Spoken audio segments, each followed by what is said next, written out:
Well, let's go back to what's going on right now, though, because right now we don't have a declared winner in the race because the states have not certified yet. That, of course, is what we're sticking to here at Newsmax. In terms of the legal remedies and what's going on right now, where do you see things stand? Well, I think Pennsylvania is still the strongest case for actually overturning the vote and turning it over to Trump. But remember, Trump doesn't have to win 270 to win the election. He just has to deny Biden 270 to have it thrown into the House, where there are going to be 26 state delegations that are Republican. So if he can turn Pennsylvania away from Biden, or at least hold it up till the end of December, or do the same with Michigan and Wisconsin and Georgia, Nevada, and Arizona, that's the goal. The goal is to keep Biden from getting 270. If you can hold up 35 or 36 of the electoral votes in litigation, I'm not saying it's the right thing to do or a good thing to do. I'm saying that I think is the strategy, and it's a clever strategy, of potentially one that if there were a perfect storm, you'd need a perfect storm of counting votes, judicial decisions, actions by the secretaries of state, the governors, and the state legislature. Mr. Morris is absolutely right. Under the Constitution,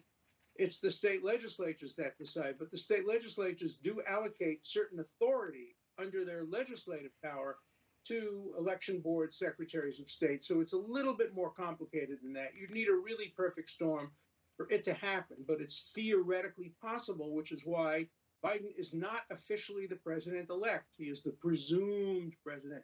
He is the CNN Fox president, but he is not officially the president-elect. Yeah, because the media doesn't declare who is the president of the United States. The voters do, and they certainly, regardless of whether you're a Democrat or a Republican, would like to know that their vote counted the way that it was supposed to count.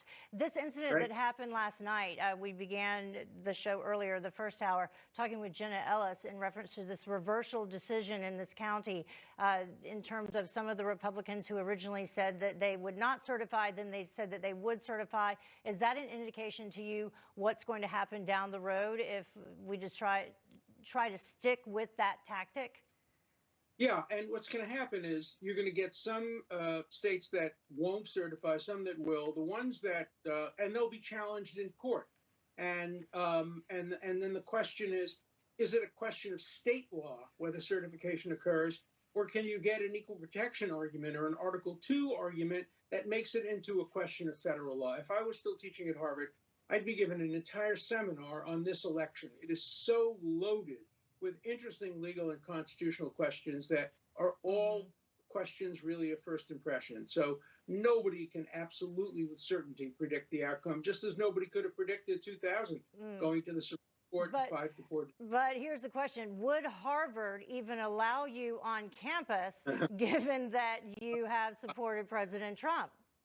Well, I haven't supported President Trump. I've defended the Constitution. I voted for Hillary Clinton, but I have supported his right not to be impeached. So I think I would be included within the petition that now says anybody who's helped President Trump can't speak at Harvard, can't teach at Harvard, can't be a student at Harvard. They've modified the petition. They now want just to have a blacklist, basically. But they wouldn't apply the same criteria to people who helped President Obama or President Clinton. I helped both of them. And so maybe I'd get through the McCarthyist blacklist. But as of the moment, I probably could not make my argument at Harvard. I'd be banned if that petition in its original form went through. It's just plain ordinary McCarthyism. We are headed down a dangerous, dangerous road. Allen Dershowitz, thank you so much for joining us. We appreciate it as always. My pleasure. Thank you.